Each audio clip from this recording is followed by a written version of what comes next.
नमस्कार दोस्तों, स्वागत है आपका जय भीम 32 चैनल पर।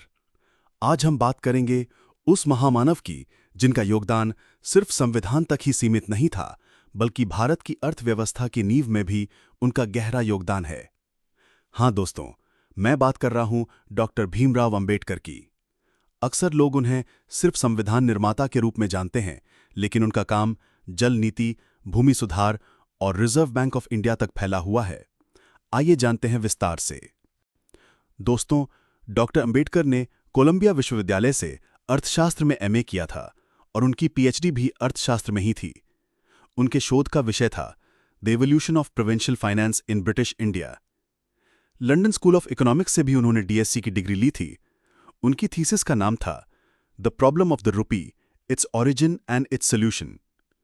बाबा साहेब केवल सिद्धांतकार नहीं थे, बल्कि एक व्यावहारिक अर्थशास्त्री थे जो भारत की वास्तविक समस्याओं का समाधान खोजते थे। अब बात करते हैं जल नीति की। 1942 से 1946 तक डॉक्टर अंबेडकर वायसराय की कार्यकारी परिषद में सिंचाई और विद्युत मंत्री थे। दामोदर घाटी परियोजना, ये भारत की पहली बहुउद्देश्य नदी घाटी परियोजना थी। इसे भारत का टेनेसी वैली अथॉरिटी कहा गया। इसमें बाढ़ नियंत्रण, सिंचाई और विद्युत उत्पादन तीनों का समावेश था। 1923 में जब वे वायसराय की कार्यकारी परिषद के श्रम सदस्य बने, तो उन्होंने देश के जल प्रबंधन और सिंचाई परियोजनाओं पर गहन काम किया। उन्होंने दामोदर, महानदी, सोन और गोदावरी नदियों पर बड़े डैम और विद्युत जनित परियोजनाओं की योजनाएं तैयार कीं। उनका विजन था जल का समान बंटवारा, बिजली उत्पादन और कृषि सिंचाई, ताकि समाज में असमानता कम हो सके। ये उस समय एशिया का सबसे बड़ा डैम था। इसने ओडिशा की बाढ़ की समस्या हल की, हजारों एकड़ भूमि की सिंचाई की सुविधा मिली। हीराकुंड डैम, जो कि उड़ीसा में है, जैसी परियोजनाएं अंबेडकर की सोच से ही संभव हो पाईं। केंद्रीय जल एवं विद्युत आयोग, बाबा साहेब ने इसकी स्थापना की थी, जो आज भी भारत की जल नीति का आधार है। डॉक्टर अंबेडकर का मानना था कि भारत की 80% जनसंख्या कृषि पर निर्भर है, इसलिए कृषि सुधार बिना आर्थिक विकास संभव नहीं। मुख्य सुझाव: 1. राज्य द्वारा कृषि। उन्होंने सुझाव दिया कि बड़े पैमाने पर कृषि राज्य द्वारा की जानी चाहिए। 2. सहकारी खेती, छोटे किसानों के लिए सहकारी समितियों का गठन। 3. भूमि की छत, किसी एक व्यक्ति के पास सीमित भूमि ही हो।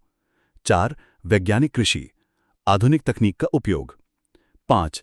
जमीन राज्य के अधीन रहे और किसानों को लीज पर दी जाए।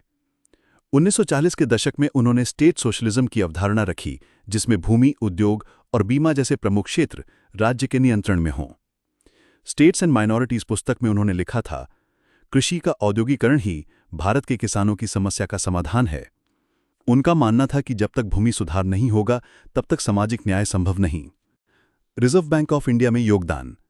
यहां सबसे दिलचस्प बात यह है कि भारतीय रिजर्व बैंक की स्थापना में डॉक्टर अंबेडकर का महत्वपूर्ण योगदान था। 1926 में royal commission on Indian currency and finance का गठन हुआ था। डॉक्टर अंबेडकर इस कमीशन के सदस्य थे। केंद्रीय बैंक की आवश्यकता। उन्होंने तर्क दिया कि भारत को एक केंद्रीय बैंक चाहिए। मुद्रा नीति, रुपए की स्थिरता के लिए स्पष्ट नीति। बैंकिंग विनियमन, वाणिज्यिक बैंकों पर नियंत्रण। ऋण नीति, कृषि और उद्योग के लिए उचित ऋण व्यवस्था। 1923 में उन्होंने किताब लिखी the problem of the rupee, its origin and its solution. The problem of the रुपी में उन्होंने लिखा था, भारत की मुद्रा व्यवस्था को स्थिर करने के लिए एक स्वतंत्र केंद्रीय बैंक अनिवार्य है। 1935 में आरबीआई की स्थापना हुई, जिसमें अंबेडकर के सुझावों का व्यापक प्रभाव था। दिलचस्प बात यह है कि आज भी आरबीआई के कई नीतिगत ढांचे अंबेडकर की मूलभूत सिद्धांतों पर आधारित हैं। डॉक्टर अंबेडकर का आर्थिक दर्शन अनूठा था। मुख्य सिद्धांत: 1. राज्य समाजवाद, निजी संपत्ति की सीमा हो। 2. सामाजिक न्याय, आर्थिक विकास से सामाजिक न्याय जुड़ा हो। 3. भागीदारी अर्थव्यवस्था, सभी वर्गों की भागीदारी। 4. वैज्ञानिक दृष्टिकोण, आर्थिक नीतियों में वैज्ञानिक सोच। उनका कहना था, राजनैतिक लोकतंत्र तब तक सफल नहीं हो सकता जब तक आर्थिक लोकतंत्र न हो। उन्होंने स्पष्ट किया कि बिना आर्थिक समानता के सामाजिक समानता असंभव है। दोस्तों, आज हमने देखा कि डॉक्टर अंबेडकर केवल एक सामाजिक सुधारक ही नहीं थे, बल्कि एक दूरदर्शी अर्थशास्त्री भी थे। मुख्य बिंदु: 1. जल संसाधन प्रबंधन में क्रांतिकारी योगदान।